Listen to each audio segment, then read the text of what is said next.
the kinds of qualities that we're extracting, but the reality of that whole thing is also to make the argument of how, both from an animalistic perspective and also a social perspective, that this kind of concept of elemental is very much about social constructions as much as it is about material.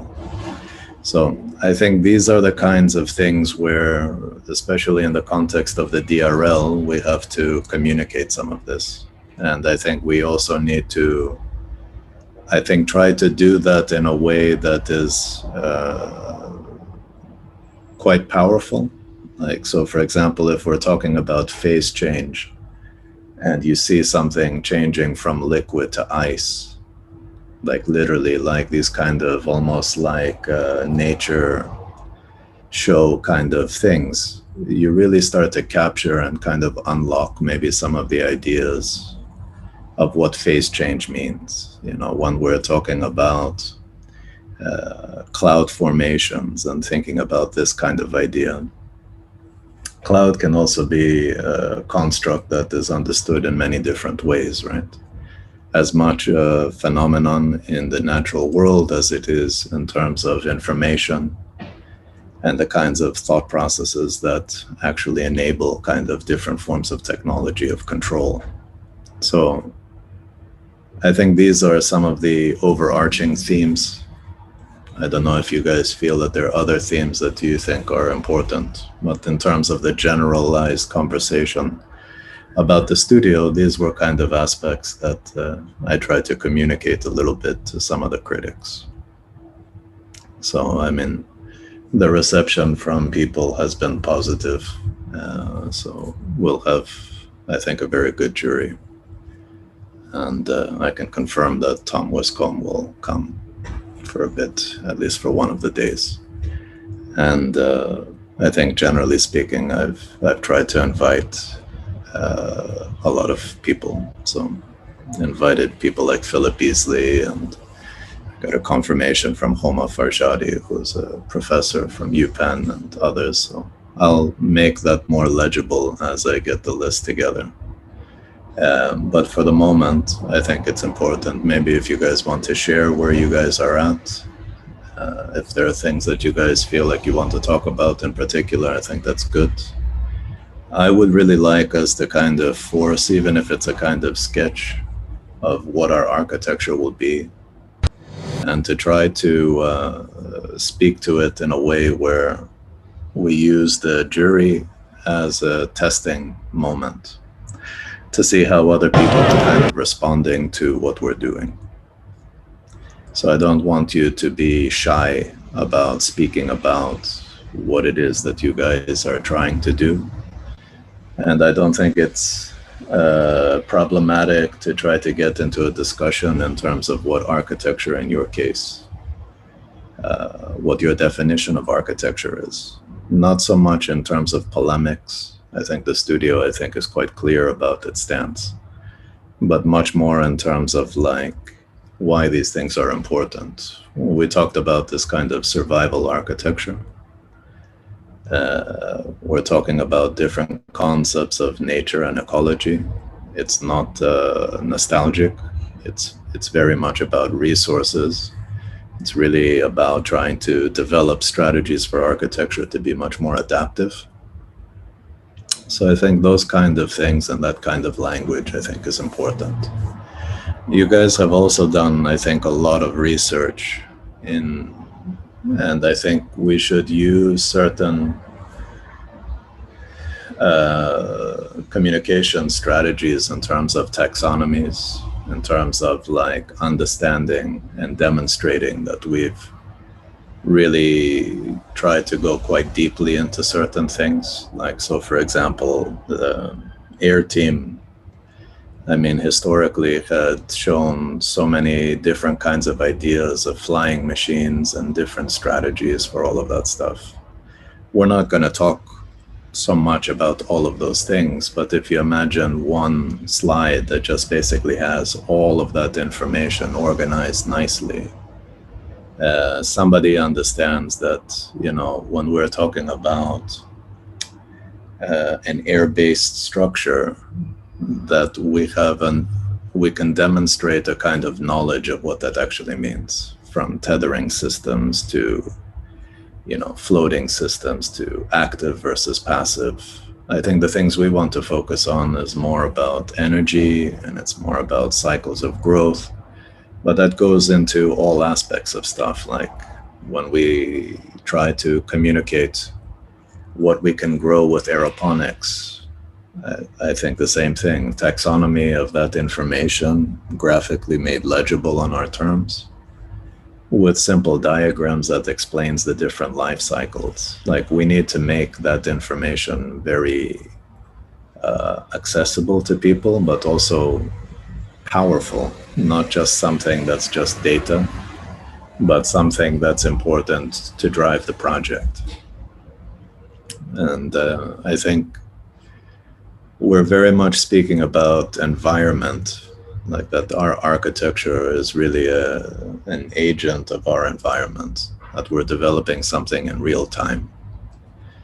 So I think the aspects of how we use simulation and how we think about some of these things, I think it also needs to reflect a little bit the way that we not only visualize data, but somehow embed that information in its materialization. So I don't want us to think in very traditional senses, like we do the diagram and then we build whatever the architecture. I think the diagram is a machine for us. I think the variables are these different elements like growth or moisture or however we're talking about things. And I think we are constructing an argument for architecture, which I think is very important. That's why I'm suggesting that a bit of time should be placed in really kind of making the argument. Some of you guys have made the argument, I think, quite clear. But I think, like with everything, like the more that we reinforce that, the more that we introduce the architectural implications, I think the better we'll be. Worst case scenario, people say that we're abstract, but I don't think that that's a problem. If the goal of this is really to talk about scales that are quite large or amazingly small.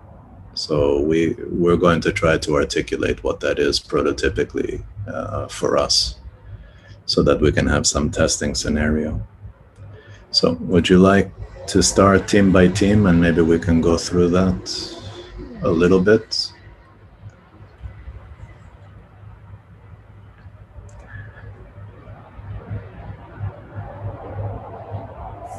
Somebody want to go first? I mean, Daphne, I think your team is, if you guys want to go first so you don't get tired, or if you guys... a small network issue right now. Okay. And so we are trying to solve that, and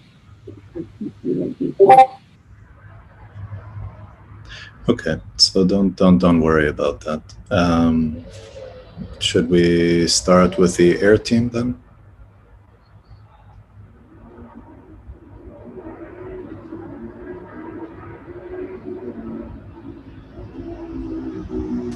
Sorry, that Theo has a little problem with to solve this problem, and could we be the next one? Yeah, it's no problem, guy. Don't worry. Why don't I just ask who would like to go first?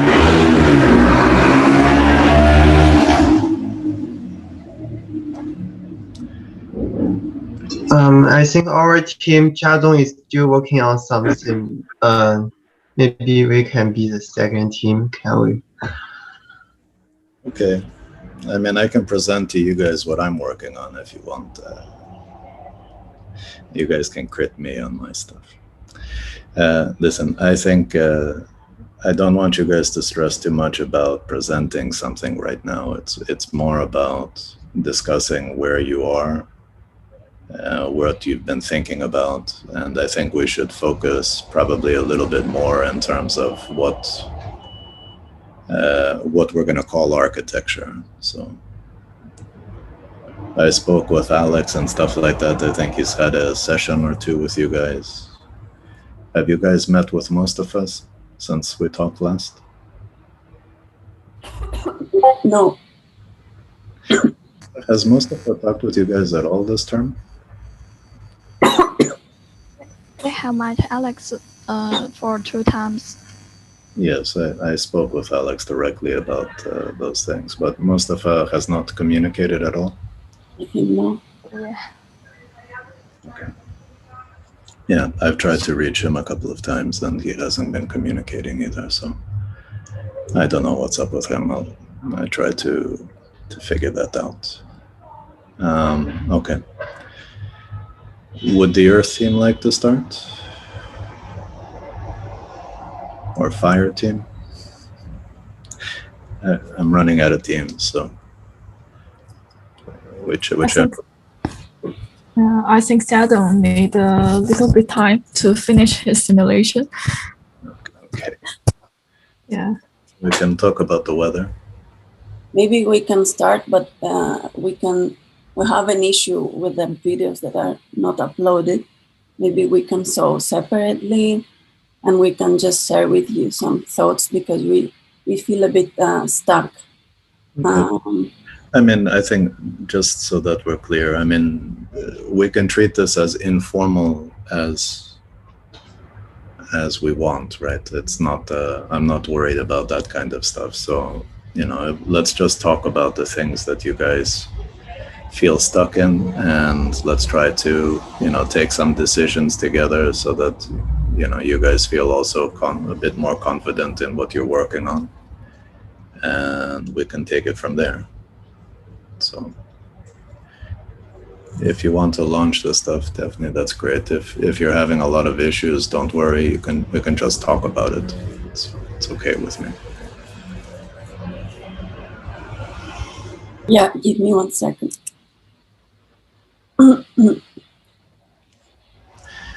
Tyler, I think you're going to have to be a little bit more expressive this presentation and help your team out.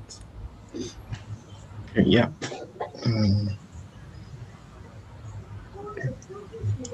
Oh no. Why so many issues? Don't worry, it's the sign of the times these days.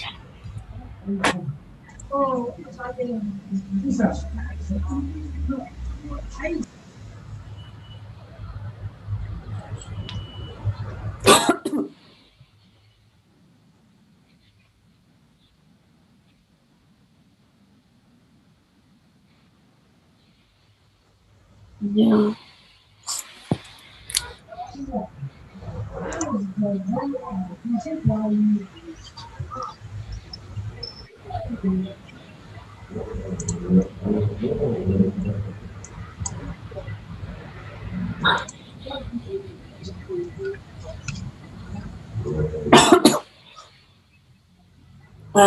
So we were.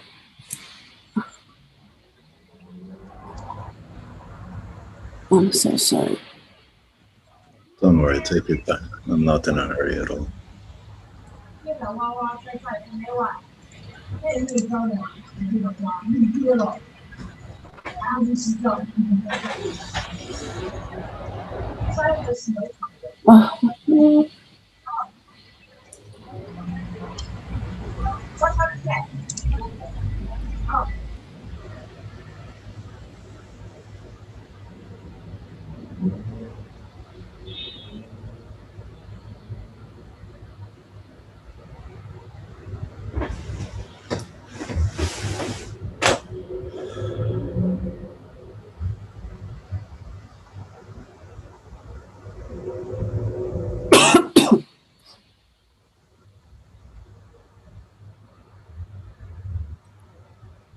Oh, okay, so we try to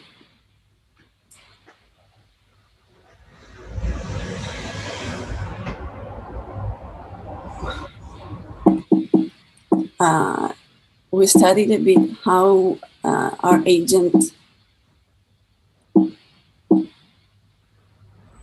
What's happening? Okay.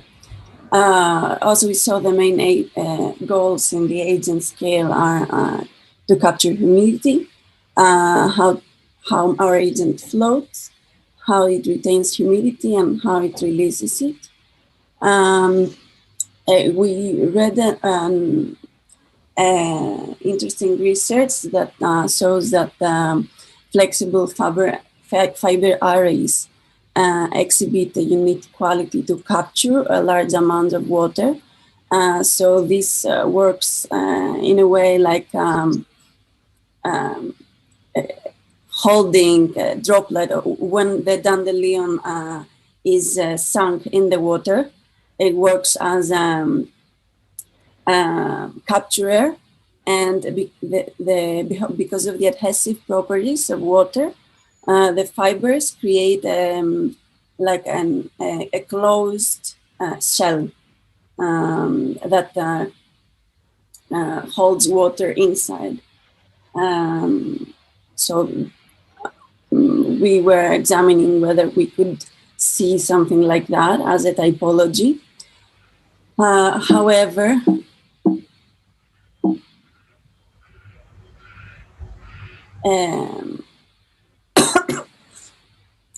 and we were, however, we had to think how these would remain lightweight, because our goal is to remain lighter than air, as we said.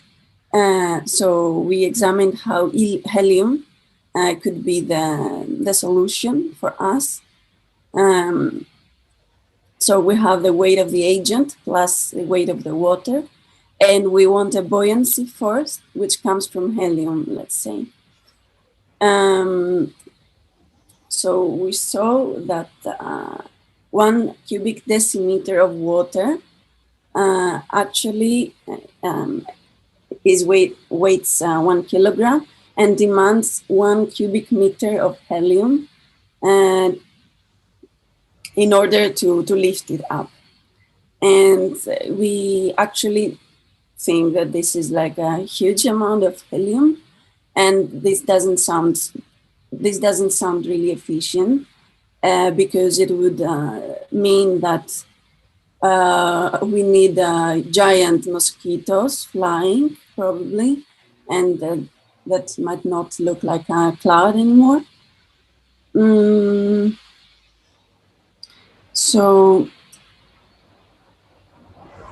we examine which other possibilities are that offer us a lighter than air strategy. It is also the hot air and the water vapor, which is of course, which is also lighter than air, and this is why also a cloud can float. I mean, I would say just from those two examples, I mean, I think it was mentioned when I was talking to the air team that I think helium would not be a very sustainable example to use. And for sure, just makes things very mechanical. So I think the second one, where you're talking about heating and cooling air, I think makes a lot of sense. Makes a lot of sense because it also speaks to one of the principal triggers in terms of the phase changing, which I think is an important part. So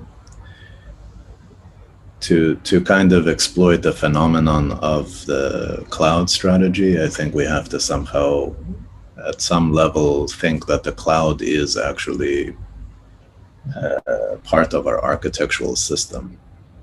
So I think that becomes something a little bit more like controlling nature and looking at that more like a science experiment of heating and cooling, and seeing how some of that can actually really be simulated and how we can start to utilize some of that. So I think the heating and cooling of air and water, I think, makes a lot more sense. We thought that maybe we shouldn't use hot air because it demands an amount of energy that we don't know from where we would get it. So we thought that why we don't just use water vapor as the lifting force itself.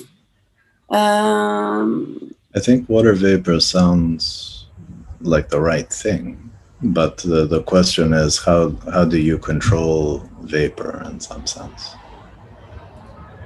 It's more an issue of, trying. My only suggestion is like helium becomes like a very artificial way of doing it, and heating or dealing with water vapor in particular are much more elemental.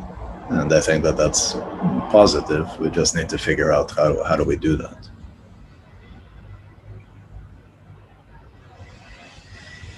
How to heat it. Yes, and also we would need a balloon, like... Well, that's the other thing. I think, let's put it this way. The problem with the project is the paradoxical nature of things, right? Like if we have a balloon, what really is the balloon? The balloon is some form of contained control mechanism, right? So we have a certain volume of air, we're heating that air that's constrained, so that then we get that kind of maximum effect like a hot air balloon or stuff like that. Now, I think one of the issues for the project is if we're really talking about these atmospheres, then we're not really... The idea of the container is something that we have to somehow interrogate. Like, what can we really call a container? Is it a fixed boundary or is it a gradated thing? So in the context of your work, it seems to me like the desire would be for it to be more of a gradated thing, rather than something that has like explicit delineation. Now, I'm not saying that it doesn't have to have delineation. I think it does.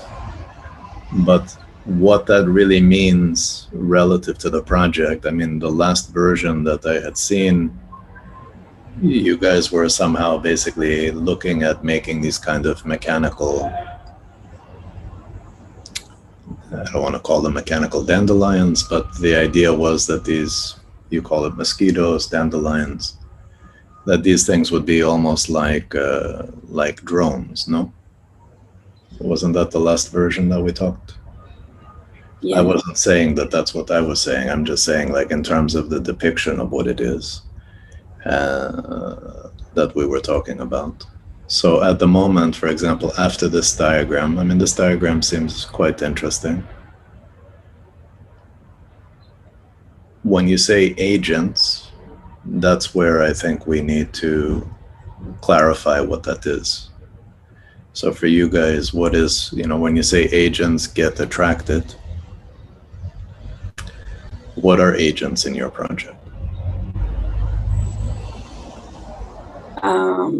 We'll see that now. Okay. I just wanted to say that maybe we need to carry, the thing that we need to carry is not water as liquid. We want to carry water as vapor, which means that our agent is still so lightweight that it can travel because it is so lightweight and because water vapor is lighter than air, which is weird because it's something that is not visible. But I feel that it has to become liquid only when we have precipitation, when we deliver or release water. Yes. No, I mean, I think that makes a lot of sense, right? Like water is quite heavy in liquid form. And really the purpose of the kind of cloud infrastructure is to really find a way of moving that in a way where then we could use that and deploy it for, let's say, a different stage of the project. Is like bringing water to places where water isn't. And also, clouds are control release mechanisms. I mean, it's not that different from the rain room and things like that, except the process of that, I think, is very different. So if we say the rain room and your project have some correlations, the question is, like, maybe they achieve the same thing, but they need to achieve it in a very different way. So, for example, the rain room is a fixed infrastructure. It has no capacity to be mobile. The rain room is basically dealing with an idea of water management as pipes. There's no phenomenon. It's really like a design sprinkler system. So the things that we need to try to capture are all the things that start to talk about how we can make this kind of invisible strategies operational. And beyond, let's say, storytelling, you know, the architecture is as much about capturing this on the other end of things, right? So we move the clouds and say that that water is going to be moved somewhere else, but then there needs to be an architecture that captures that. Otherwise, it's just like rain. It'll just kind of evaporate again, and it's a cycle that we know very well in an elemental way. So there are aspects of the project that we just need to kind of talk through, even if it's just to kind of agree, or maybe even disagree, you know, as we feel, just to be able to articulate what are the main aspects of what we're talking about, right? So this diagram for me, I think, is super clear. What becomes important to talk about is actually what we speak of as an agent. What are we simulating? How do we use, you know, I don't want to switch up your conversation. I'll just let you guys talk through it, and I'll stand quiet. Yeah.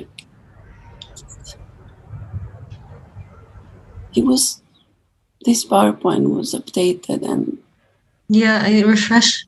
It's very, I can't refresh. Do you want to share my screen? Yeah. Yeah.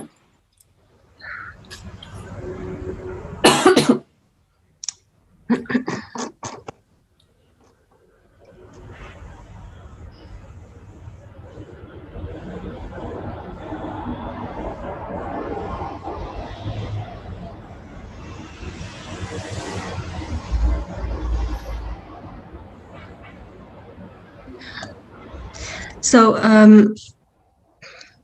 after that, we were like thinking of like the scenarios of how, because we had issues with,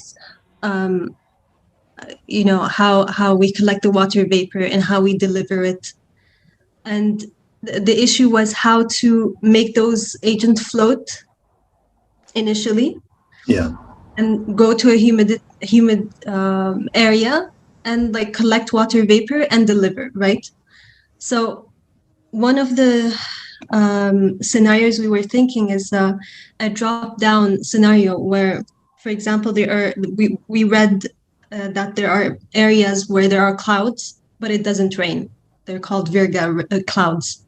And basically they do have water vapor. They just evaporate as they go down the atmosphere. So we were thinking, what if our agents were floating passively in the air around a place where usually humidity happens and humidity increases, and this demand area would be right underneath this, like it's a vertical kind of slice. Yeah.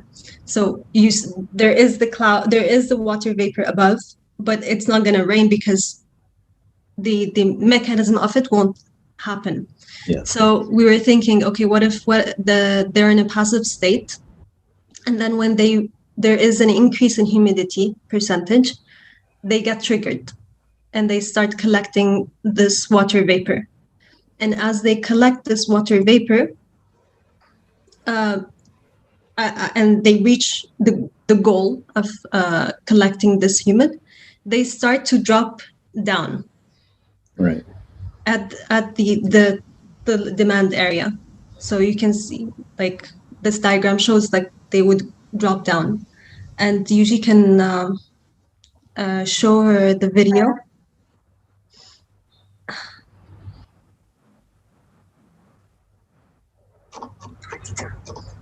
Okay.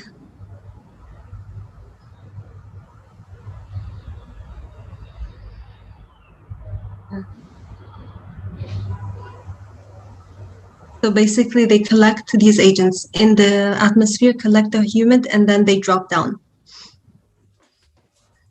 So the agents are the cubes.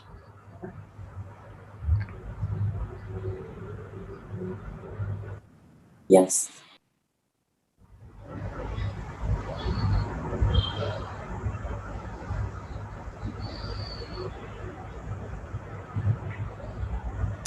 And so, for example, the particle representation speaks to a certain level of humidity in the atmosphere. Yes. Yes. And where is that data coming from somewhere, or is that like a generic kind of idea of, let's just say, water in the air? Yeah, this is like an approximation, like a diagrammatic thing. Okay. I mean, I think it's a powerful first simulation. I would say that there's kind of two things about it. Like, it has, I think one of the discussions that we have to have is like, you know, what's the scale of the territory that we're looking at, right? So for example, like if we're looking at that video,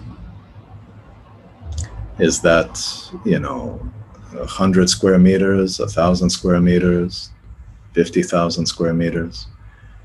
Somehow the simulation would still hold true, but its implication would be maybe slightly different in terms of the number of agents and in terms of the uniformity of the atmosphere.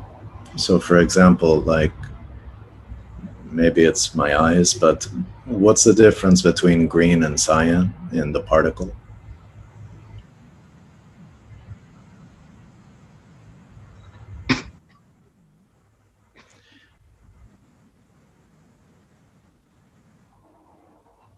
Okay, so if you play it and you just pause it at one moment, could you just cursor over? So right now everything is cyan, and if you pause it for a second, can you explain to me, so we have the cubes. What do you call the cubes right now? Agents. Those are the agents.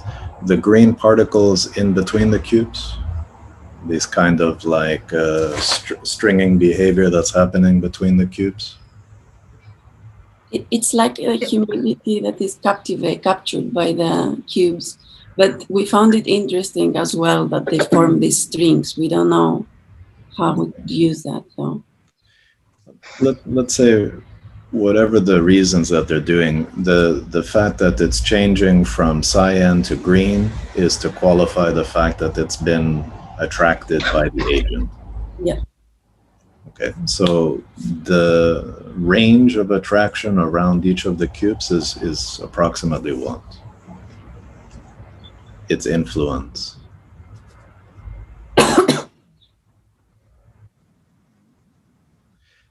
Yuji, I'm asking the influence of particles affected around an agent.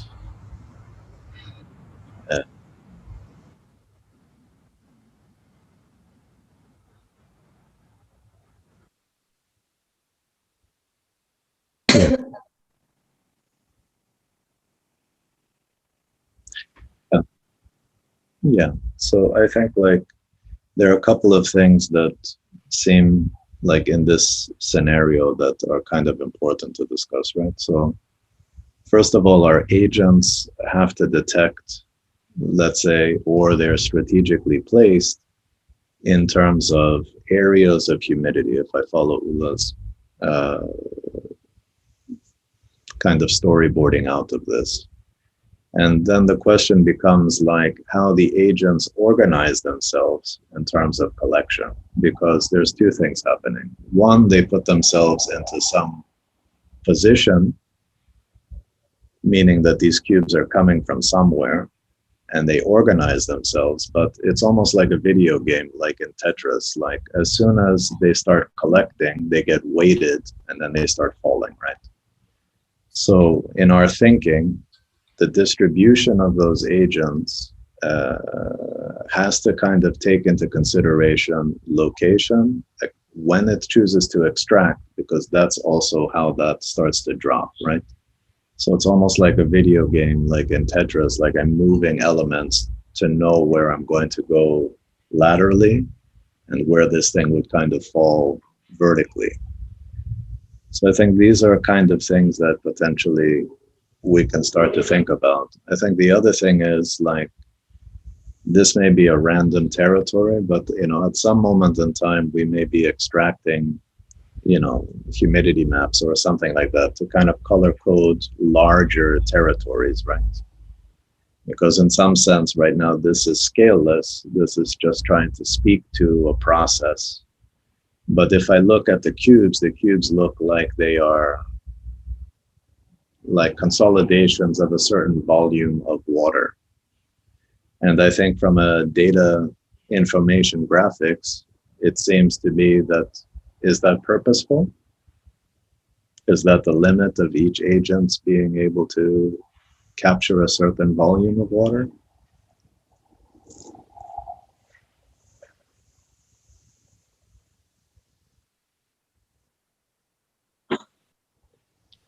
Yeah, I would say that one of the things that would make so if you pause it for a second, so you don't have to keep playing it, it seems to me like those cubes, we have, like at the moment, it just seems like they're falling, right?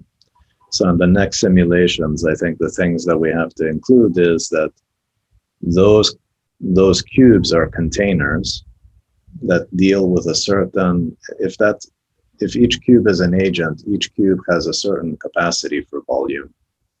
And that's the range where it starts to fall. And if you imagine it in a differentiated field, some of those cubes will fill up faster than others. So we would have a difference in free fall, let's say, of these cubes down to the ground, because the idea of the atmosphere doesn't necessarily mean that they are equally distributed, right? So that means that they would be falling at different rates. And so I think that that's important to communicate, that these containers get filled in whatever, if you think of them like glasses of water, and then as they're being filled, they start to accelerate towards the ground.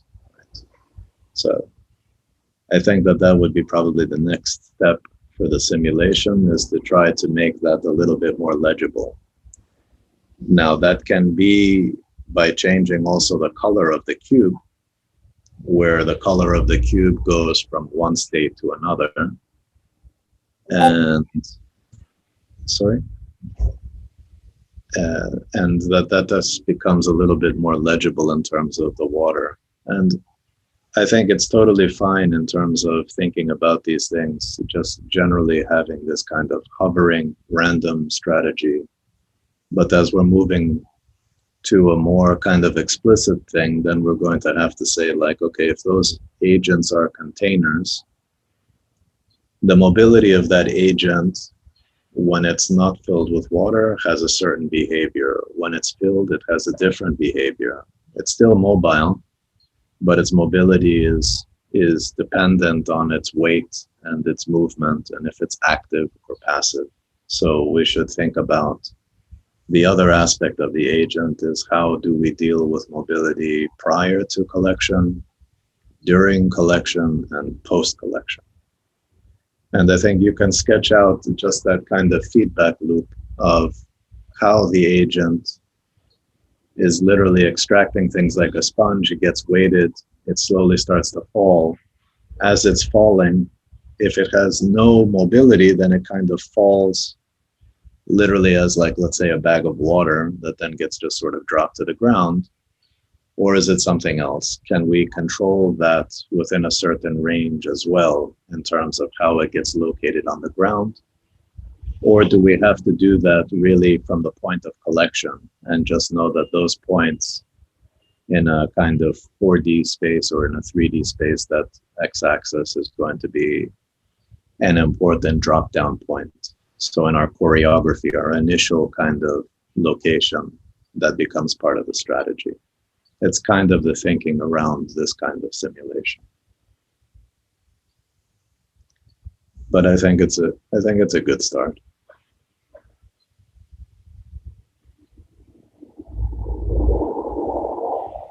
When they hit the ground, they sort of release themselves again. Yes. What is that? I mean, it looks interesting, but in terms of what you guys are thinking, is that like a water balloon that just gets then released instead of localized? Or am I reading into it? I was thinking that we could also see the simulation like the opposite way, like the agents are going up because of the lifting force, and they reach a specific altitude, and they like I don't know, they just start forming this cloud-like shapes, like that happened here when they hit the ground. Daphne, are you suggesting that each particle is an agent, and the difference is that the agent swells up when it's full and comes down? Yeah, I'm not sure whether it's useful for us that the agent comes down. Maybe it's... I mean, I think what's important is to kind of clarify how we're looking at the simulation. I mean, in one way of reading it, it would make sense that all of those particles are agents. You know, I could have a totally different reading and say all of those particles are agents like dust. And the difference that I see between a point and a cube is an agent that actually has volume of water that has changed its scale and is dropping, right? Okay. It could be a reading. The reason that I'm saying that is, and this is going to be the issue that we're going to have, is in our simulations, we have a certain kind of invisible factor that we need to make visible. But we also have an agent that transforms. And in this case, it transforms not only in behavior, but it transforms in scale. So like almost like a literal sponge, these things will be falling down, but as carriers of liquid, right? In some form. Because this seems to be like the moment where those things are actually extracted from the air and brought down to the ground. Does that make sense? Yeah. And we were also thinking that these agents, like the cube agents, should have an attraction forces between them. Sure. They seem now like they have no connection, but we are working on that.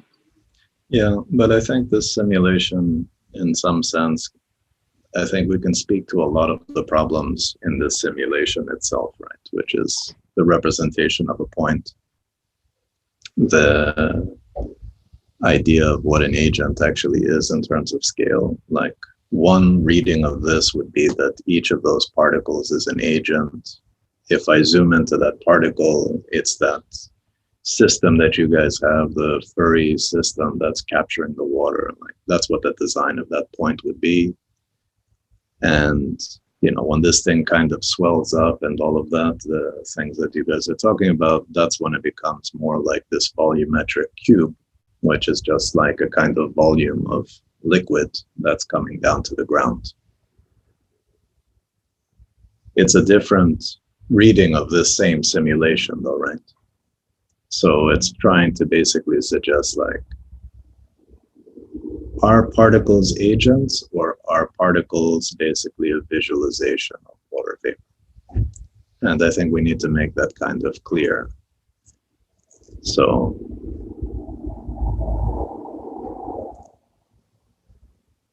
what do you guys think? So we could have like two types of agents. Well, agents, let's call agents what we're designing, right? So an agent is basically where we are intervening in the phenomenon and generating basically the trigger, generating basically this capsule that's capturing things. Those are kind of our artificial, kind of synthetic kind of ideas of nature that you guys are implanting in the world. So the particle right now, what's the reading of the particle in this simulation, I think is important to basically take the decision. If it's the agents, then it basically says that everything in the simulation that we see are agents. What we're seeing is a transformation of an agent behavior, meaning like going from a point to a cube, and the cube represents a volume of extracted water, and that's why it's falling down. But the reading of this animation would be basically all of those things are swimming in air, atmosphere, and maybe we need to find a representation of what atmosphere actually is, if that's a gradated field, if that's an overlay of some sort. That would be one kind of meaningful reading. And then we would suggest that every particle is an agent, and it's a proxy for whatever you guys are designing as the actual mechanisms of extraction. That would be the simplest version, but that would demand a certain kind of overlay of making, let's say, the moisture in the air visible. So the question is, how will we do that? You can introduce that with a different particle system, but then you start to really create this sandbox of just a lot of noise in terms of clarification of what is what.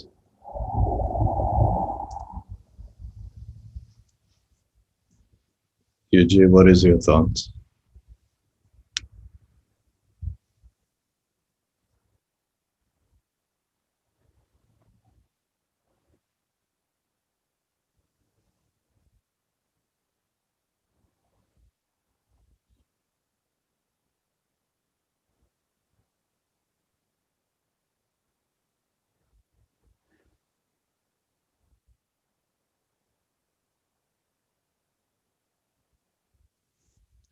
Yeah, I think with this kind of project, and also Tyler will have to share his thoughts as well, but I think in this kind of project, you have to kind of focus on literally what this animation is. The physical stuff is going to be something that's going to have very different problems. Because to be honest, the physical stuff is going to be a proof of concept or a demonstration of an aspect. So for example, like we may use helium to make something float in an experiment, but we're not designing the system with helium, right? Just like a very generic statement on my part. But here, I think what's important is for people to understand what an agent is.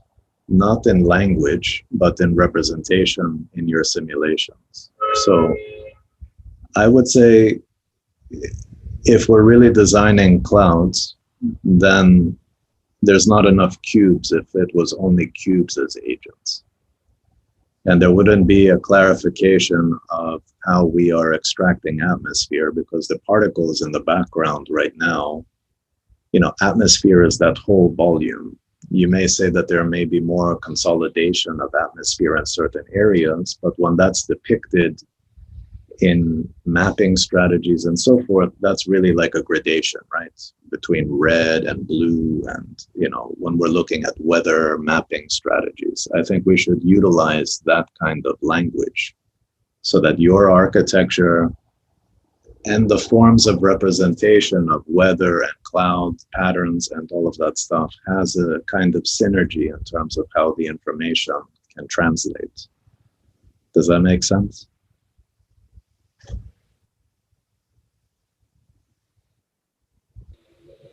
Do you want to say something? We were thinking of how to utilize those data maps, and like we're having this issue of how to utilize them, and one thought would be like, should we pinpoint, because there are levels of humidity in different places, so we were like thinking, should we pinpoint where are the highest location of humidity, for example, and like start making some kind of nodes there for example, agents to be. From the perspective of the simulation, I think what we want to demonstrate in the simulation is that there's an acknowledgement that the atmosphere is not uniform.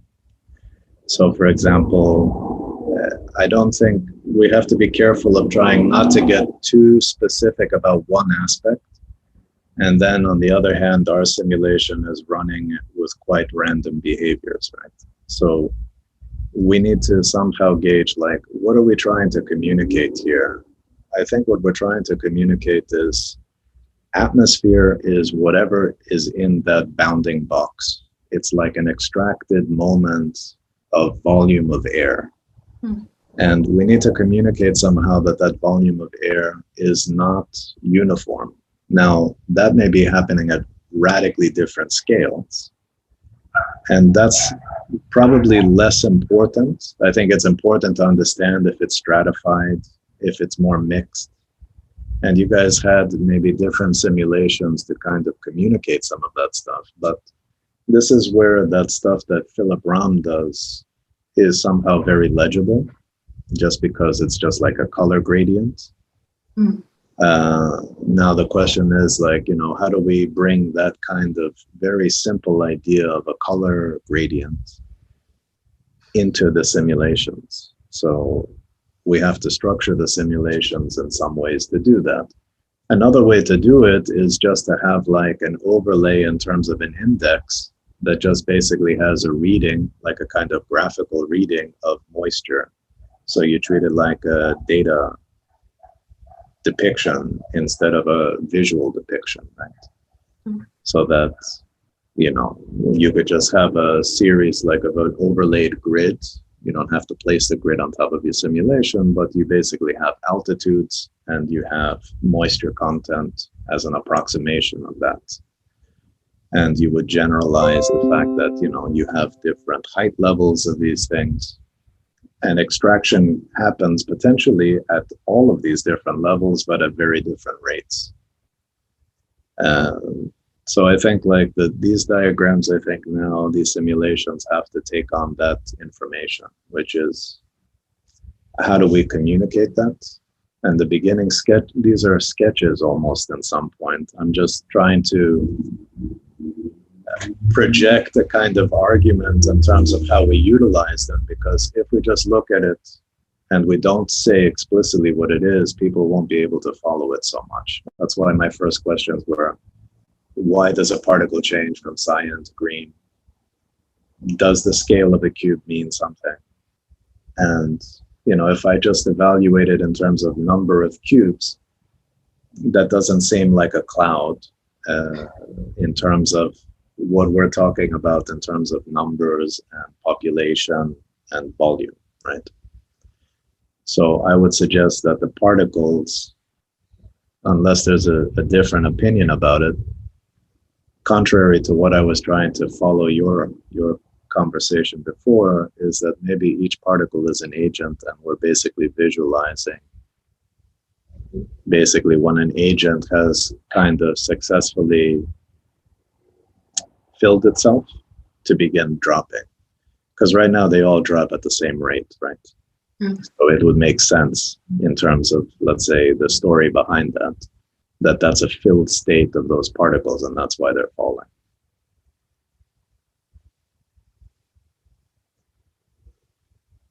But I mean, I think it's something where like the simulations right now allow us to have that conversation, right? Which I think is an important one. Now it's just about clarifying what that is.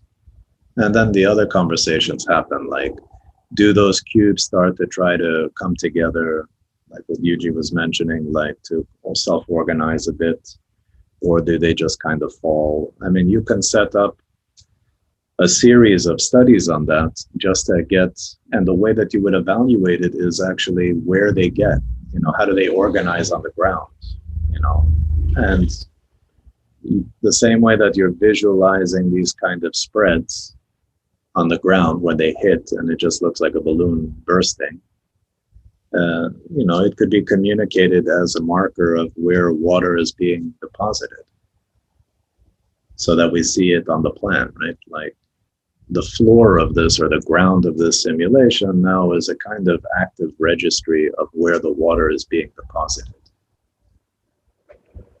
The difference is that the particles dissipate and it's not being read as a map of water deposition, basically. But it's implied.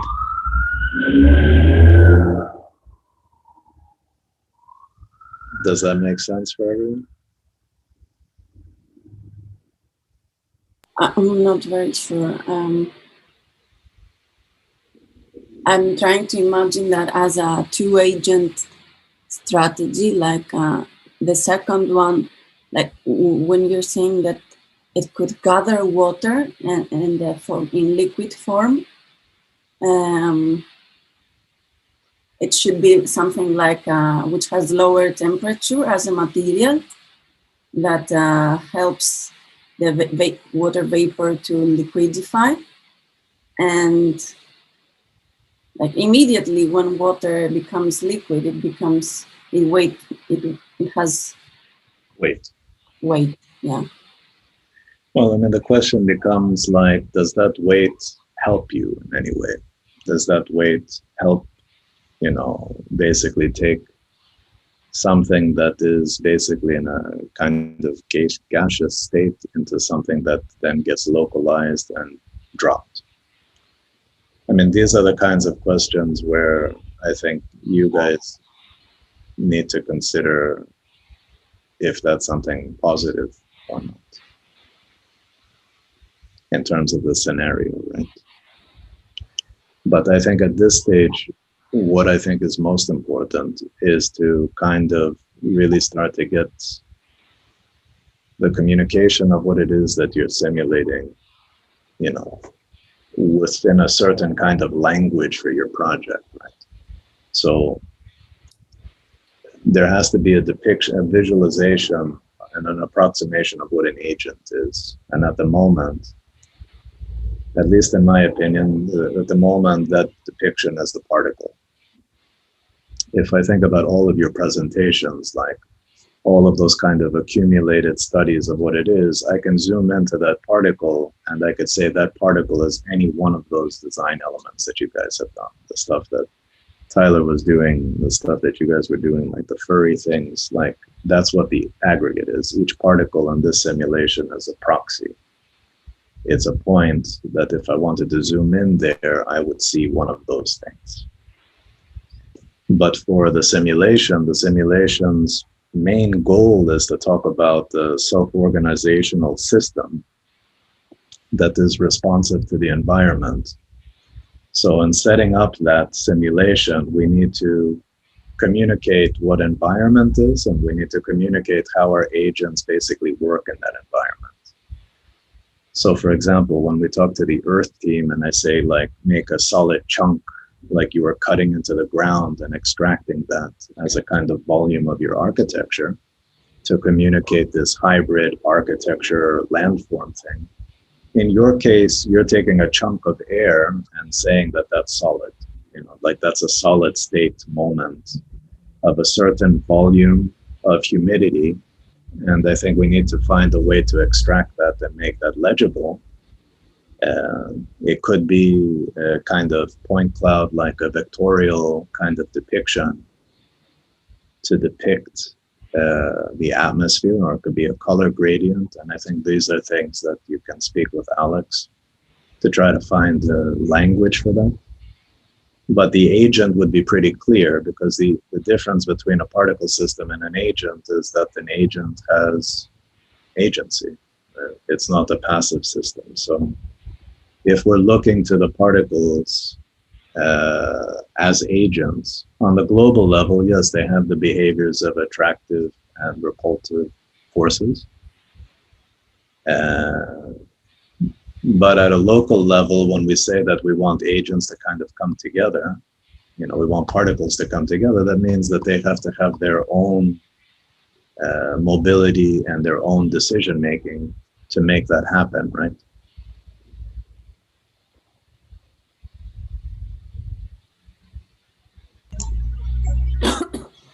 Daphne, what concerns you from what I'm saying?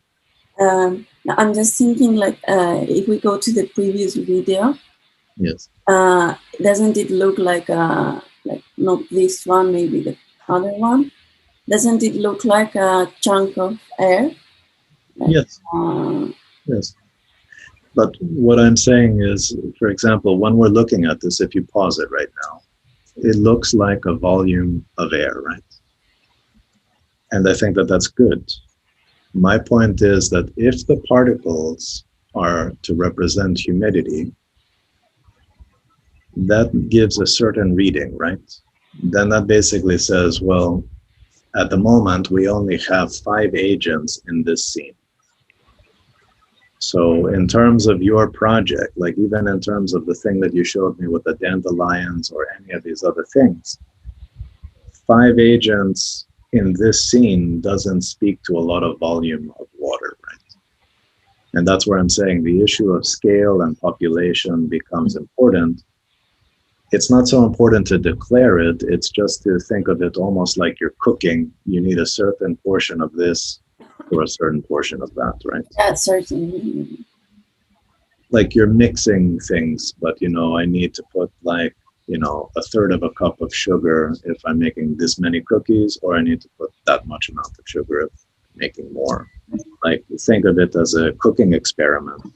So I just mean like all of the space in between those particles, if it was atmosphere, with moisture content, would be depicted more as gradation, right? In terms of like how weather climatologists, any of these people would be demonstrating that kind of information. So it doesn't mean that we have to keep that. It just means like in this particular reading, you see this as 2 agent classes. Is that what you're suggesting? No, maybe that was just an experiment, but we did this kind of calculations, and actually it's quite impressive, because if we said that if one agent can carry 10 cubic centimeters of water for a shower for one person, we need 1,000 agents, Right. and for a whole household per day, we need 120,000 agents. Right. So that's where my feeling is that the particles, just to even speak to these kind of numbers. Now, I'm sure that this calculation is coming with, it's a calculation. There may be other ways to kind of make that more optimized than not. But I'm just saying, if I'm looking at this visualization, how many particles are in this scene, do you think? 8,000. Okay. So even if I'm just going with Daphne's communication, this seems much more like I'm looking at 8,000 agents than 5, right? To understand really the nature of your work, almost like you guys are designing this smart dust, visually speaking, this is much closer to what you're talking about in terms of agents, right? Yeah. So I think even to keep the narrative clear, it makes sense that actually we're visualizing the agents, and we need to find a representational strategy for expressing differences within the atmosphere. Yeah.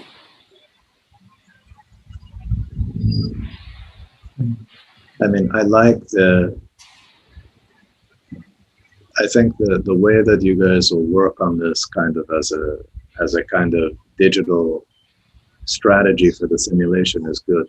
But the real questions are like, okay, let's say those are 8,000 agents within whatever the range of atmosphere, and you clarify the atmosphere. Now, those agents are going to have a behavior for extraction. It could be totally random, but as soon as now they start to, let's call it swell for lack of a better word, to capture vapor, they will have to change. So that change can either be, for example, in color codification, but it'll also be in terms of behavior. So when an agent is filled, for example, whatever that means in the scenario, and is starting to drop down onto the ground, or starts to be moving in a way that is making it active instead of passive in the atmosphere, we should be able to signal that in the simulation and understand that as pattern. Yeah. Okay. Sure. I understand that.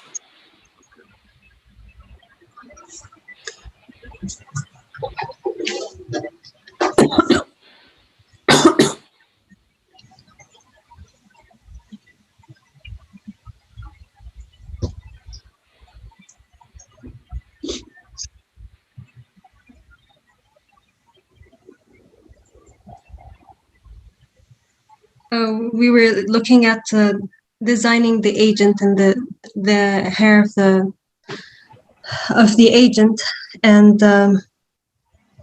one simulation we've done is that that there would be like a mesh that helps in capturing this water vapor. Yes. But our question is that how much in detail we can go for a single agent.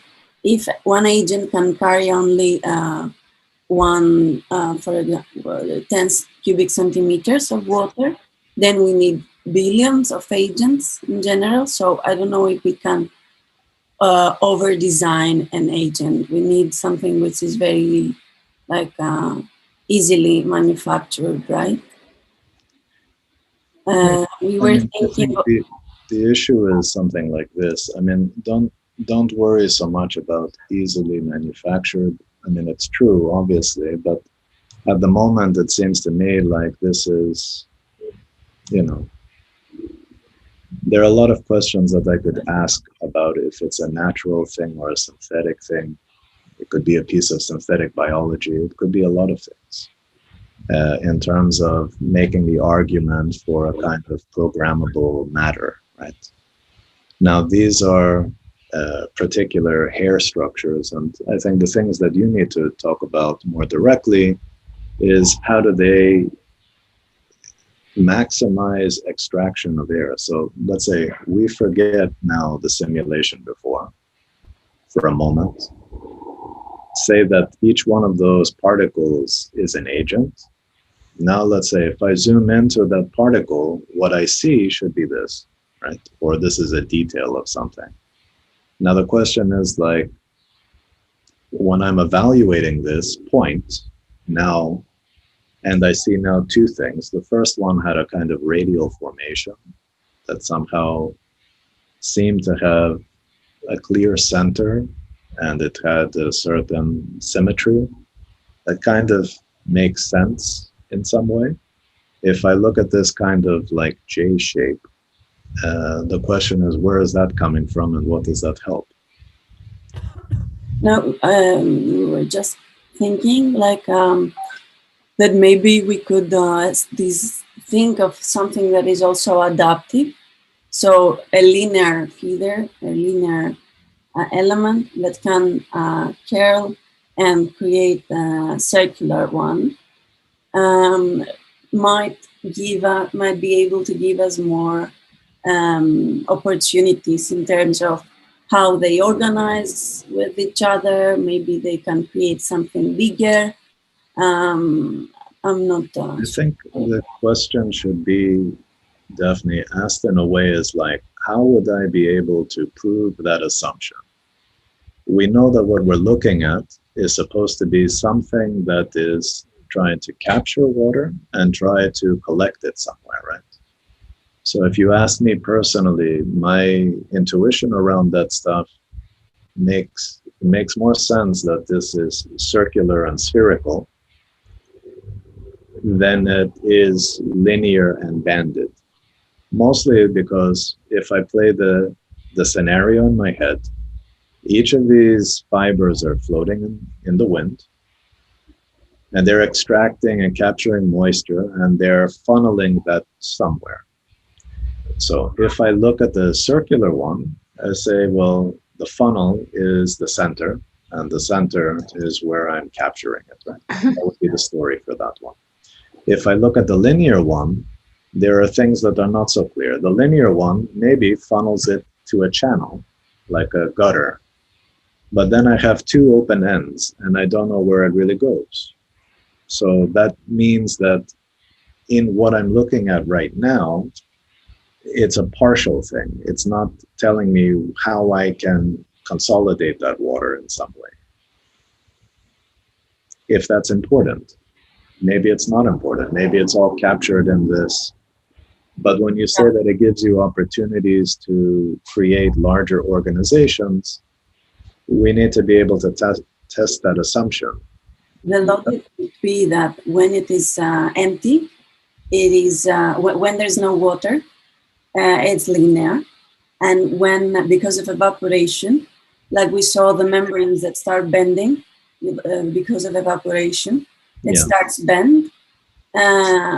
So it starts bending. So it becomes this ring-like structure, which works again like the previous, like this spherical thing that goes up.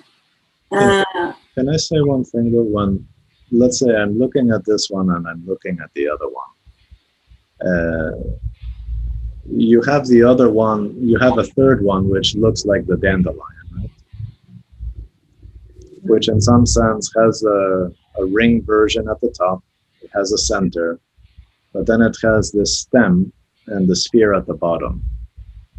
So for example, what's the benefit of having for example, what would be the benefit of not having those, let's say, hairs directly on the sphere? What would be the benefit of it being separated from the sphere through that stem?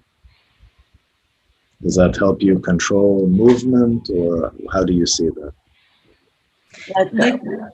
We just added the sphere for in case that we want extra lifting force, like from either from helium or from hot air.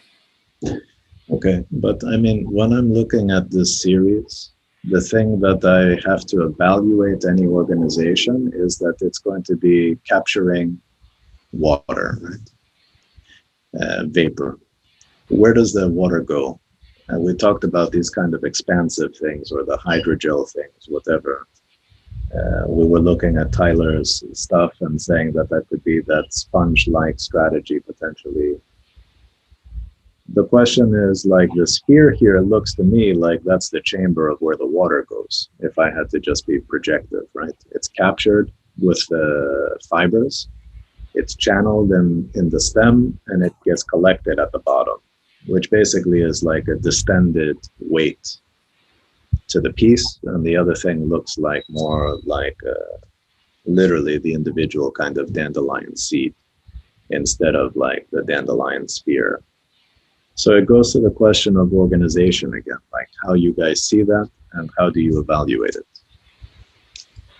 So I think in terms of a simulation, it would be very interesting to say like, okay, we started with a circle or a linear thing, whatever. We tried to figure out a way of seeing how that could extract moisture. The question becomes, where does it go? This was the initial idea that this holds water in it, but then we calculated that if we carry water, we need like 1 cubic meter of helium and maybe more of hot air to lift it up. So we just rejected. I know, definitely, but I have to say, honestly, you guys have to be careful not to kill every idea before you know the whole strategy, right? Because you guys made some calculations, and somehow from that perspective, then none of these things are going to work, right? And I wouldn't take that position at this stage. So I would say that I think there's a reason why we shouldn't use helium, and that there's just too much of a natural resource that is limited to deal with the scale of what we're doing. That's one. Two, it forces it to become a very mechanical thing when we're trying to really focus on phenomenon. And I think that that's where there's a kind of elegance in the project to make sure that that's always, as best as possible, safeguarded in some way. On the other hand, is like, it's easy to kill off the project before it starts, but I really want us to push it and really talk about, you know, if you tell me that I need 1,000 of these things or 1,000,000 of these things, you should be okay with that consequence, because in some sense you're designing the behaviors of them, and we're talking about it from a perspective of a new concept of infrastructure. So some of it will be lost, some of it will be gained. Control doesn't mean like having little computers on all of these things, I don't think.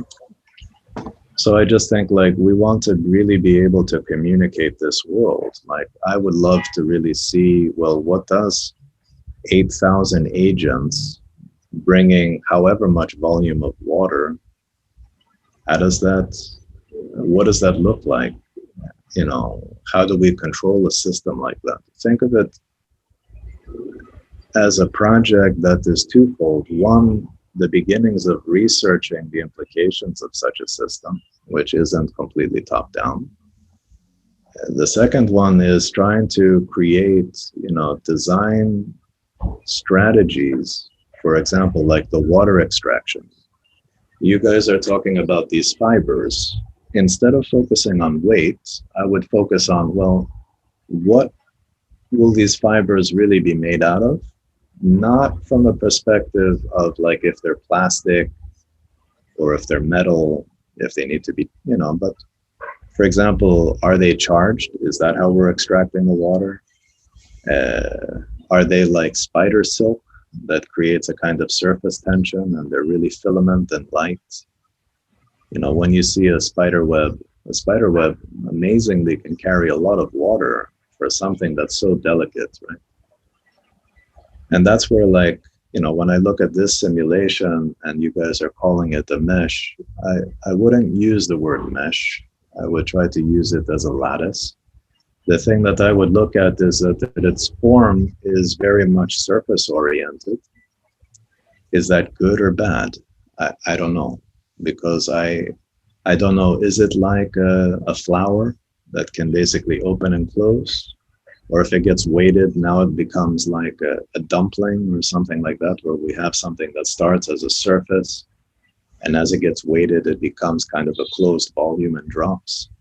These are the kinds of things that would be really interesting to see how we introduce a particle system with a kind of sticky value and see how this thing starts to capture and how this closing element of it would respond to, let's call it a weighted particle on it. As a research, like that becomes super interesting. And we design these elements together, and what holds it together, I think, is the desire to think about capturing, extracting, and guiding that in space, right?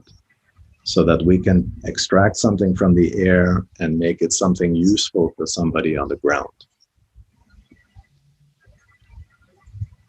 So like when I look at this, it kind of makes sense to me that the strands need to have some organizational strategy that controls them so that they don't completely just do this kind of stuff.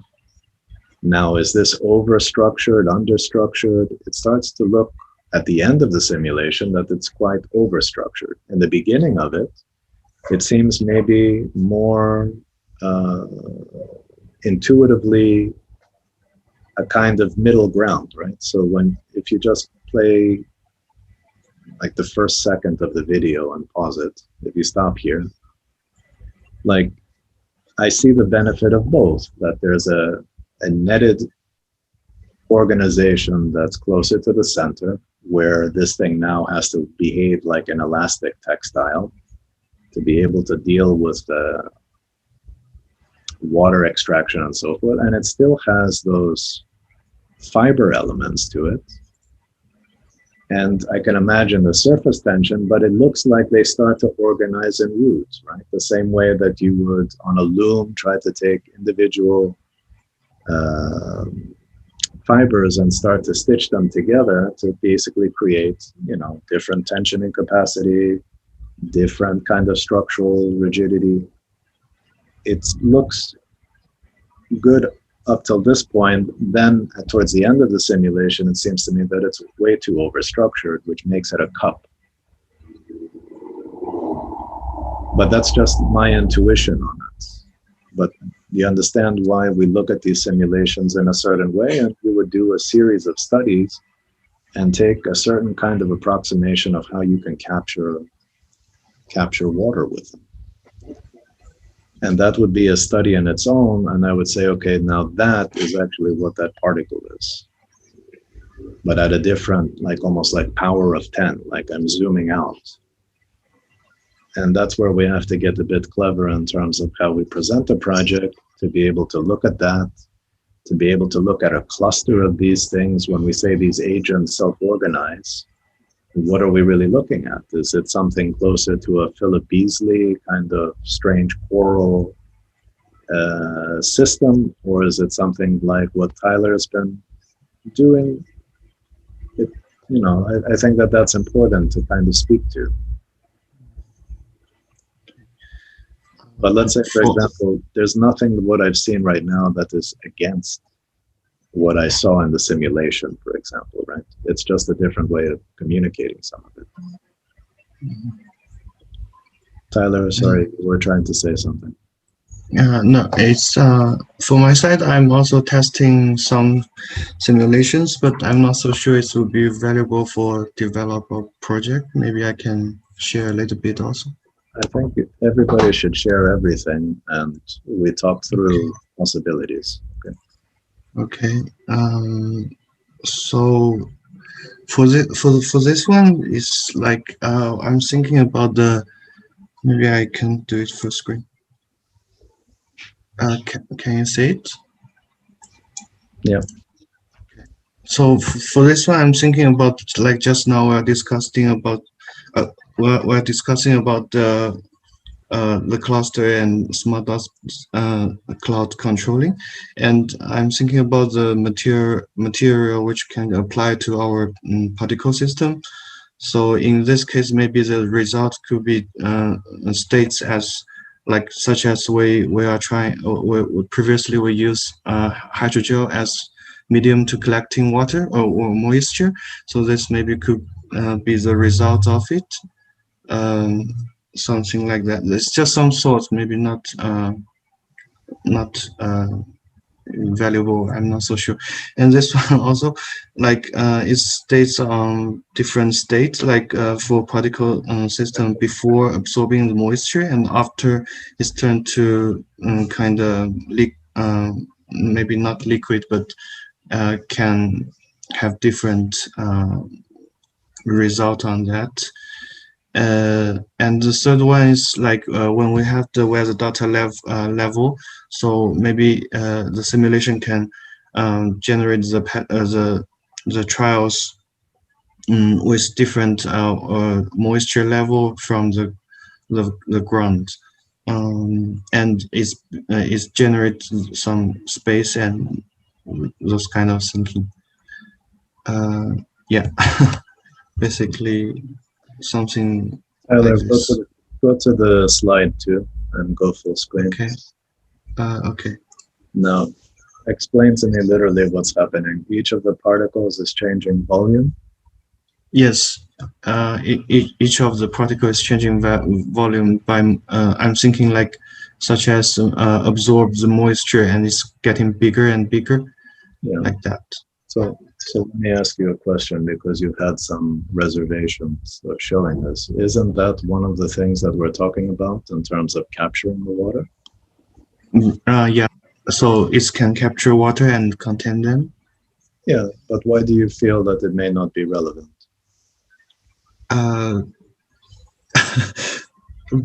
Yeah, because I'm thinking like it's not coded, so it can be like controlled, like the agent just Yuji just showed. So the behavior is kind of not controllable. I'm thinking like that. Yeah, but you guys have to be very careful, because I feel somehow you guys are killing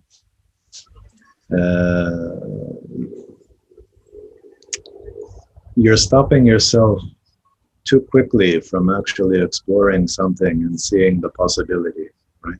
So, for example, we just looked at the previous kind of research that is, it's not research yet, but I think is clear in terms of the study of creating something that can extract, right? We said we're going to zoom into the particle, right? So we just went from Yuji's world of larger kind of atmosphere kind of stuff with Ula, and then we're kind of coming in here and we're looking at these fibers capturing the water and coordinating the water down to a center or to a sphere or to whatever that geometry is. Now, when we say capture, you know, if I looked at that previous image where we just have the sphere, it just looks like it's a spherical container that we kind of fill up like a water pitcher. That's not what we've been talking about in terms of material. We've been talking about this material that can extract moisture. We were using hydrogel as a kind of metamaterial strategy. And that's part of your research.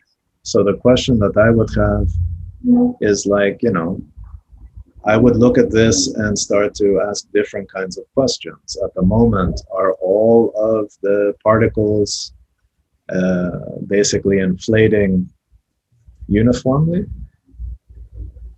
Yeah.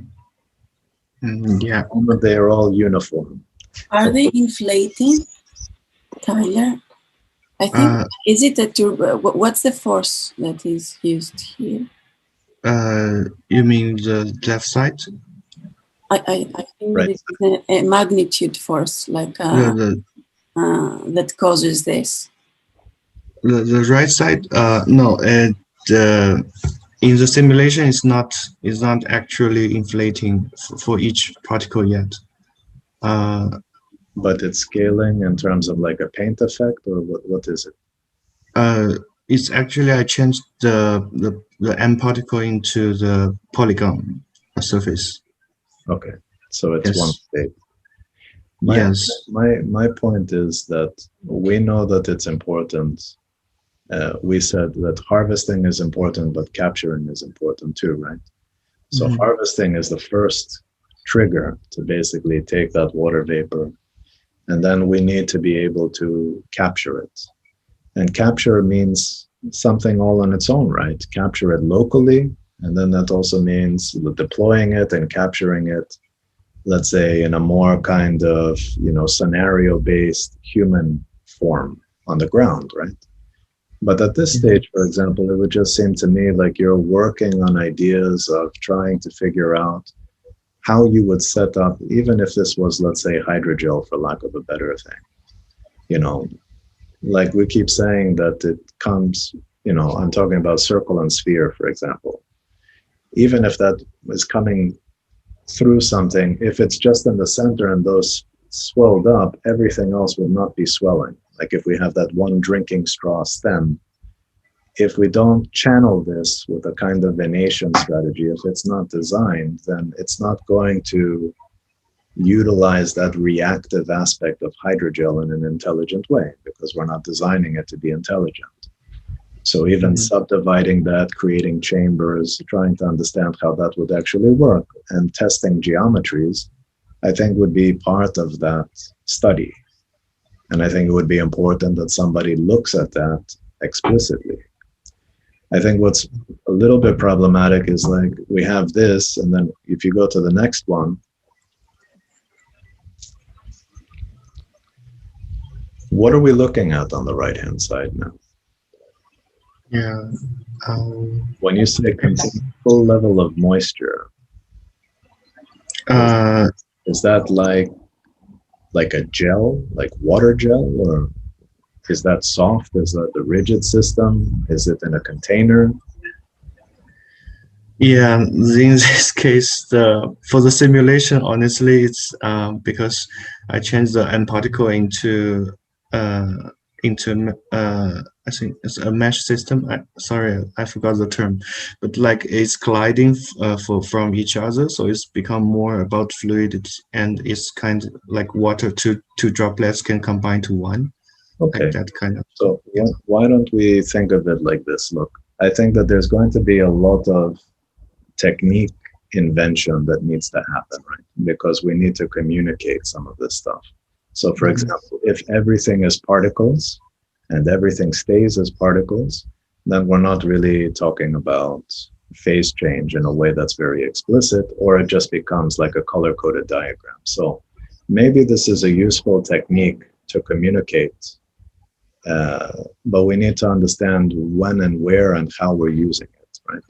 If you guys don't control that kind of research where you're trying to develop techniques to communicate, I think not very straightforward things, right? If we're not clear on the scenario, then this stuff just becomes like, oh, you know, he tried this or he tried that. No, the questions of what we're trying has to deal with, one, how do we develop a strategy to communicate and to control this stuff? So that first of all, we internally as a team can understand it together. But more importantly is how all of that works together to create something that's much bigger. Like, I want to believe that we can control clouds. But if I say that in a very generic way, it sounds interesting, but then the question is like, how would we even start that conversation? And that's why the structuring of all of these things is very important. And we need to be able to give insight in terms of what it is that we're looking at and why we're looking at it this way, right? So for example, I'm just going to talk about it as a straight technique thing. If I was looking at what Daphne and Ula showed me before in terms of the hair structures, and let's say in the past we visualized water as particles, it makes sense to me that at some moment in time, when those particles from an abstract diagram is now starting to change, that I may start to introduce a different kind of technique. You know, what's on the left and what's on the right is the same, in some sense. Like, it's visualized differently, but in some ways, it's following the same logic. Yeah.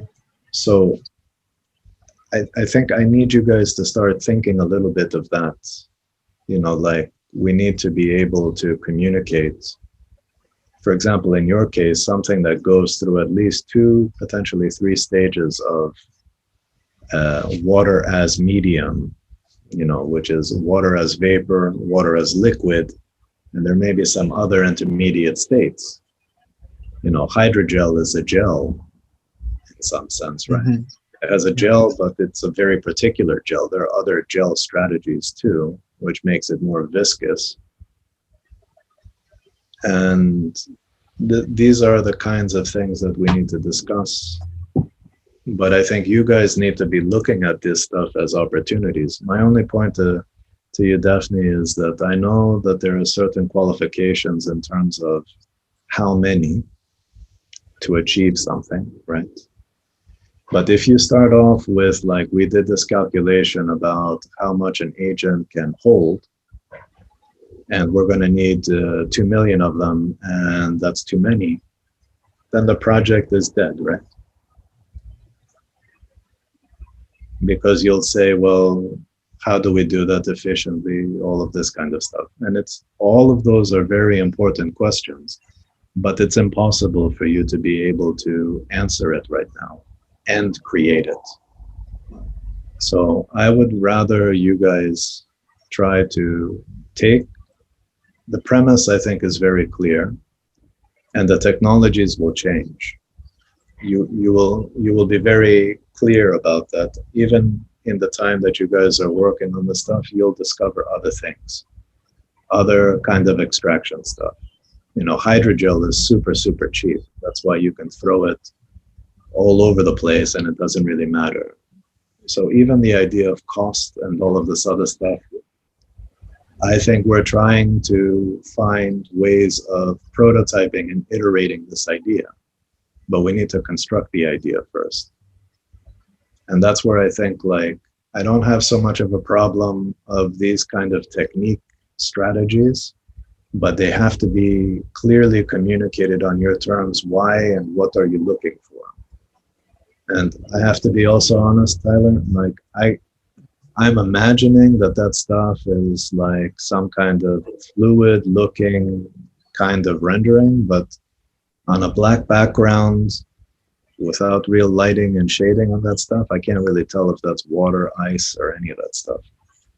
Mm. And it's not a problem right now because it's graphically coherent, but at some moment it will be a problem because we need to construct what this kind of architecture is. Yeah. It's a non-building, but it's definitely an atmosphere. You had certain critiques about blur building. Well, we're trying to release that idea of the space frame and the infrastructure. So releasing that doesn't mean that we release the challenge. That's what's really at stake. So that's why it's important that we keep those diagrams alive and that those somehow really focus our attention. Mm-hmm. Yeah.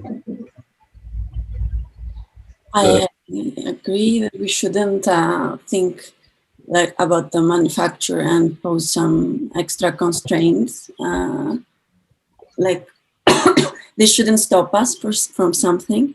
But I really believe, and I kind of insist, that weight is an issue. So I don't really see how hydrogel could be a solution for us on floating on the cloud-like structure, because we have, I mean, we need an immense amount of hot air to lift this up. It's not efficient. I'm not suggesting that we use hydrogel, definitely. And I'm not critiquing, let's say, the challenges of weight. I think those principles, like we can't change gravity and we can't change the weight of water, and all of those things are variables that I think are very important to have in the simulation. What I'm suggesting is that there is a certain resistance to numbers, meaning, like, for example, when you said we would need for one shower so many amount of agents, it was already kind of speaking like we need way too many agents just to have, you know, to serve one household. How do we do this kind of project? That challenge will never change. The idea of what an agent is may have to. So meaning, like, an agent right now is a one-to-one correlation with a point. But actually, as we're designing these things, we're going to have to try to understand numbers. But numbers should not scare us. Like if you're designing a project like dust, then if it's 100 million particles, it's 100 million particles. Will you need to compute 100 million particles? I don't think so, because to be honest with you, it won't look that much, it won't look or give that much more information. That's why we would work very prototypically with like that chunk of volume of air that you're talking about. I think that that's a good testing scenario. At some point, we would declare how big of a territory that is and the proportions of it. Because, you know, let me say that, you know, we're 3,000 feet above the ground. Well, if our territory is, you know, 5 miles by 5 miles or whatever, 20 kilometers by 20 kilometers, and we deal with that proportionally, we're looking at a cut through things, and we'll get closer to that. I think you guys can do that explicitly right now in the next 2 weeks, just to like really clarify those different elements. But I feel like as a research, not everything is going to make 100% sense one-to-one, like everything is a linear process working in the same direction. But what needs to be kind of super clear is, for example, why did we start looking at hydrogels? If I ask you guys this question. Yeah, it can absorb water. Right, so hydrogel is not so important. The point is that we're looking for a way to deal with water retention. And we know that that's an important part of the project. And if I look at that research as harvesting, as the extractive parts, containing and retention as another part of that, then I could look at a chapter in the presentation of things from hydrogel and some of those simulation implications to other things that you guys may be thinking about, right? Because it's not so much about reusing it. It's a way of also communicating, and this is where I think like Mustafa's idea of metamaterial is useful, is that when we deal with any form of vapor to liquid transformation, we're dealing with a transformation, and that has to be somehow quantified, as much for weight as volume. And those are the parameters of what we're doing. That's why we have to try to find a way to make that legible and clear, that at the end of the day, we're trying to really be as minimal as necessary, right? Minimal in terms of the weight that we have inherent in our system, because we want it to be lighter than air. Lighter than air strategies, I think, are the desire, and we have to find the best way to be able to work with that and understand the system, the pros and cons of all of that. We most likely will find some kind of hybrid solution. And the desire for that is not going to be like a perfect world, but the desire for that will be a negotiated way of thinking about why we're doing this in the first place, how we can control where water is actually guided to. And I think already just thinking about the project on these terms, I promise you, is already an advancement for a lot of reasons, to be honest. But we need to make that legible. And unless you guys are working to build a bigger articulation of this thesis, the danger of it becomes that we're just looking at isolated things that you guys aren't bridging the gap between, right? Like it's impossible to do one simulation that's going to have all of this in one go. But like every film director, you're going to have multiple shots and you're going to piece this together, and we're going to construct the film, which is really a medium just to speak about time, because one drawing wouldn't be able to express anything, you know, and that's why we have to start to really be as inventive as we possibly can with the techniques, extract in basic principles what we need to know, right, from the sciences, and do our best to try to be able to push that as far as we can. But we also need to celebrate the power of what this architecture would be. Like, do you have an image of a project? It's not easy to have an image of this kind of project, right? The closest you get to is as close to the phenomenon as we have, and that's part of the evaluation. But when I mentioned Philip Beasley, you've seen some of his work, right? He would literally design each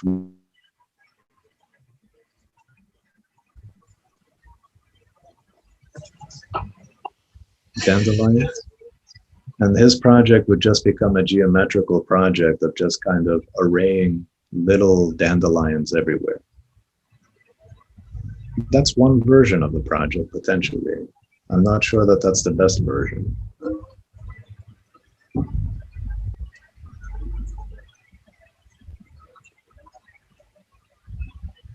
Are you guys more confused than before we started the conversation or after?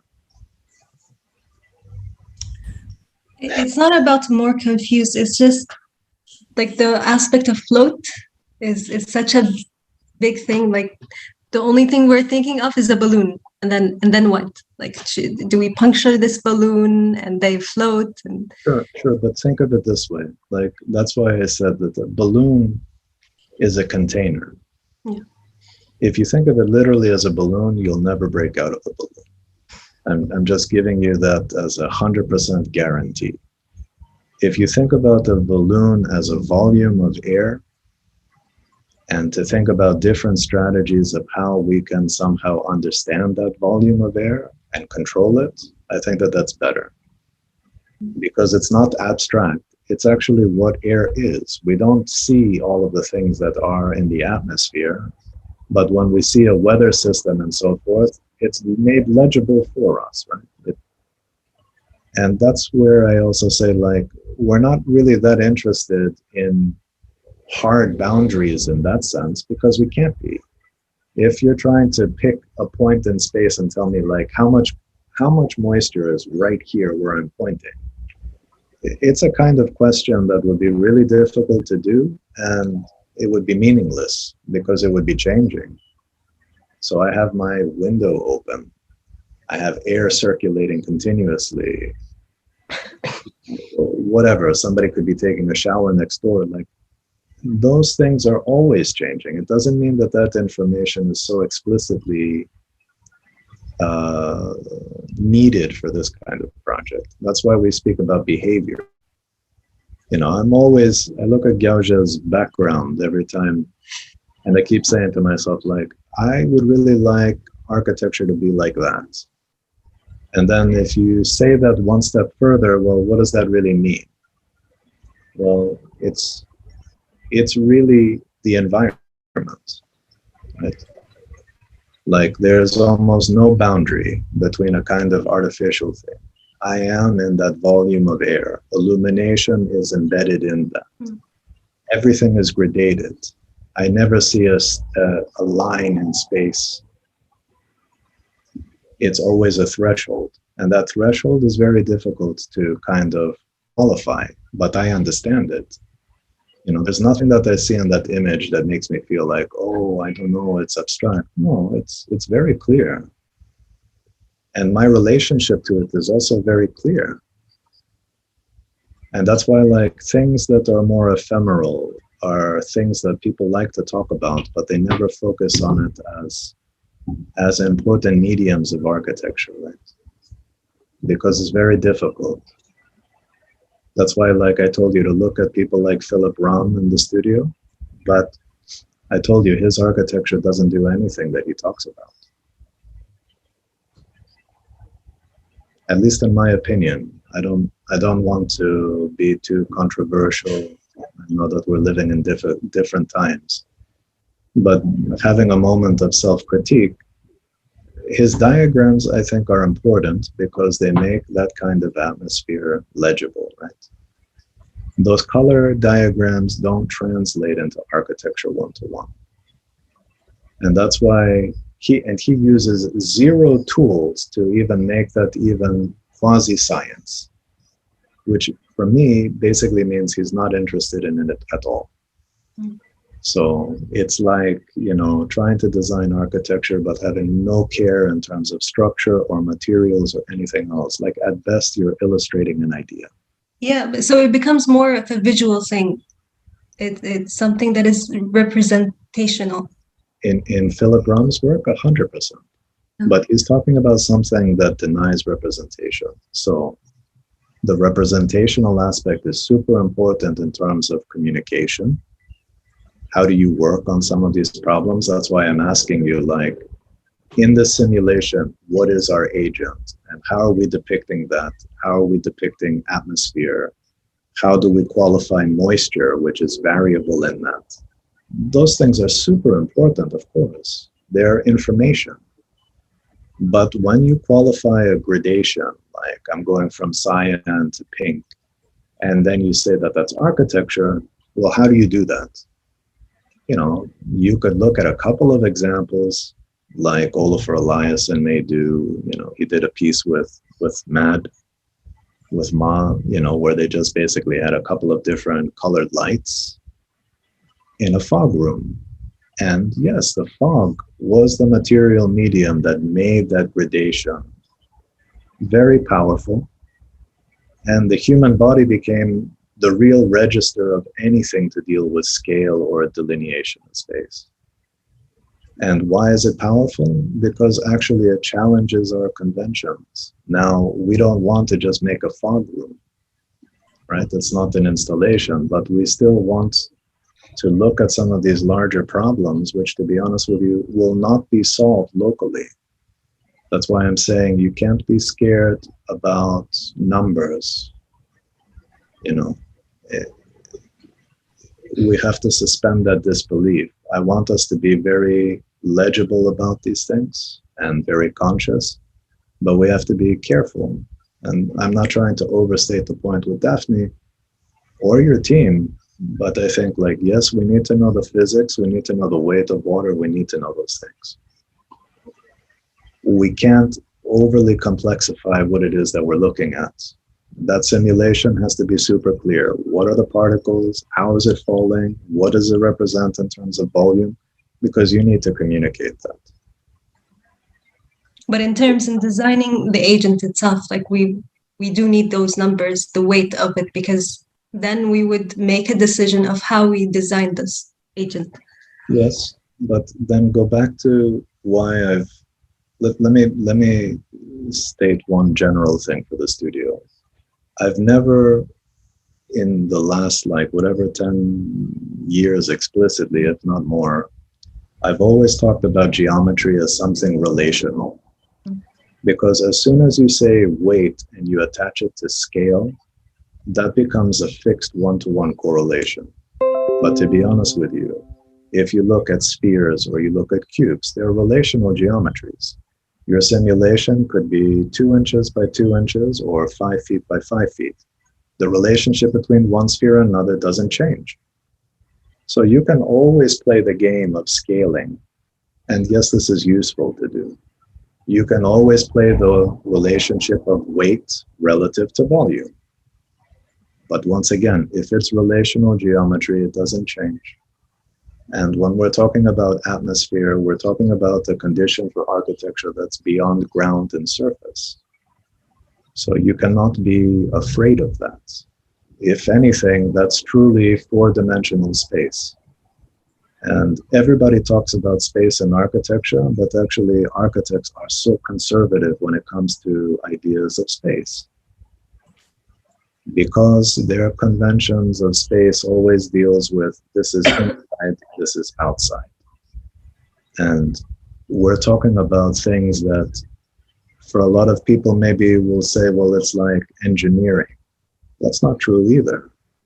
Because if you're not inventive about these things, it doesn't really matter. I worked for two of the most, let's say, formal architects on the planet.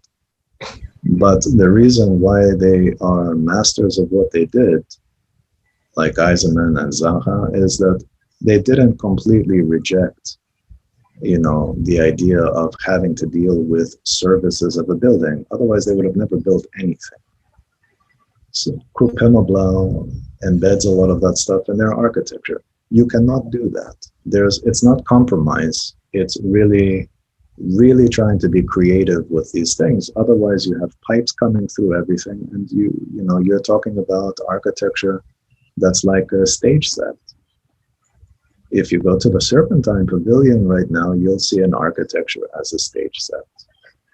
If you look at some of the things that some XBRL students have been doing, you know, with these kind of discrete fiberboard kind of architecture, plywood architecture, this is also a stage design, because if you don't incorporate any of those other things, it's not a house if you're just designing with some pallets. It's not a pavilion that is doing all of these things if materials don't matter at all. You know, and that's the status of things. Everything is narrative right now. And what I'm suggesting is your architecture is not a story. If that was the case, I would just say, like, we're just going to be in Unreal. We're just going to be visualizing stuff that looks like clouds, and that's it. We're just going to be constructing a movie. I don't want that. That doesn't mean that we don't do that. I think we really do need to do that at some moment, but that's not right now.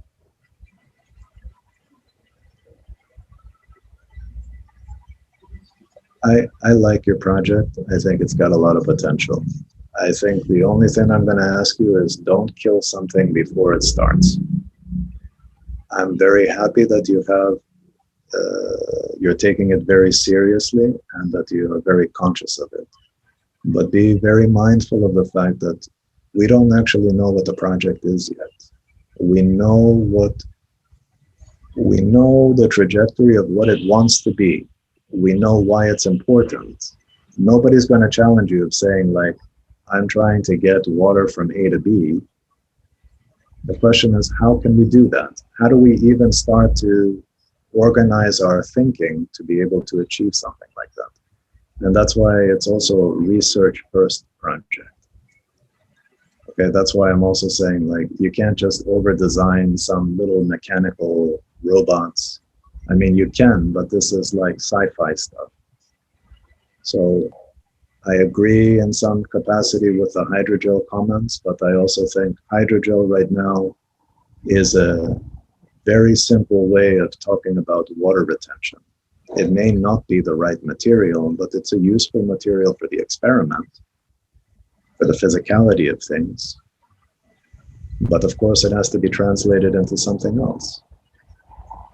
But as soon as we start letting ourselves a little space to do that, I think the particle can be this kind of furry hair engine thing that's consolidating the water to this expanding vessel that you have, and I don't think that that's a problem at all. And I think a lot of people will be super excited about it and want to see more. So if we leave it the way that we are right now, it's dangerous, because we haven't produced a lot to show that we're serious from an internal research perspective, right? I don't see your hair engine set out to show me a series of studies that's just looking at, you know,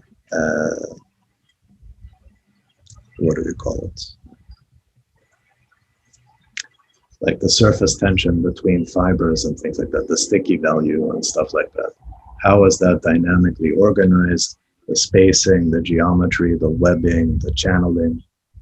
That's what I would like to see. Yeah. So that's the level of detail we should aim for as the design of an agent, for example. And then we look into the other scales, which is like the types of accumulation of agents. Yes, I mean, I think, like, look, we got 2 weeks kind of to go. Yeah. The important part is to showcase the premise of what the project is clearly. The idea of atmosphere and how that's a territory that we're looking at in 4D space, right? The idea of the agent and high population and how it organizes itself relative to that atmospheric site. The notion of what that agent actually is as a harvester. as a retention system and of taking the water from air and bringing it to the ground in some way. So like if you think about the project from last year, the only concept that they had was dropping. Like that was it. And there was a lot to do there. And we didn't even exhaust half of it, if not, like we only scratched the surface.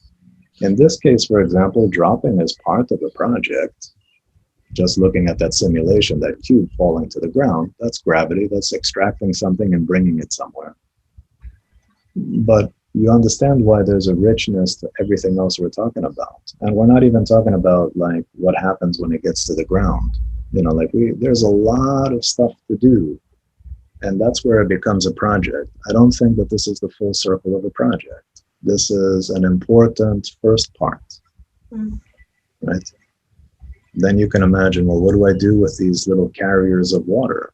Do they organize themselves in a certain way? How do they become the seed for architecture? We talked about growth and all of this other kind of stuff, different capacities, sustaining life, blah, blah, blah. So you're just talking about one aspect of it. So just focus on this part of it and just run with it. And we should explain that, there is other aspects of what happens when it's in the ground. But we focused on this part because it was very important to really contribute the design research aspect to this as a problem. Okay? Okay. Thank you. Yeah. Yeah. We'll do the next one, Air Team. Thank you, Theo. No worries. It's Air Team next.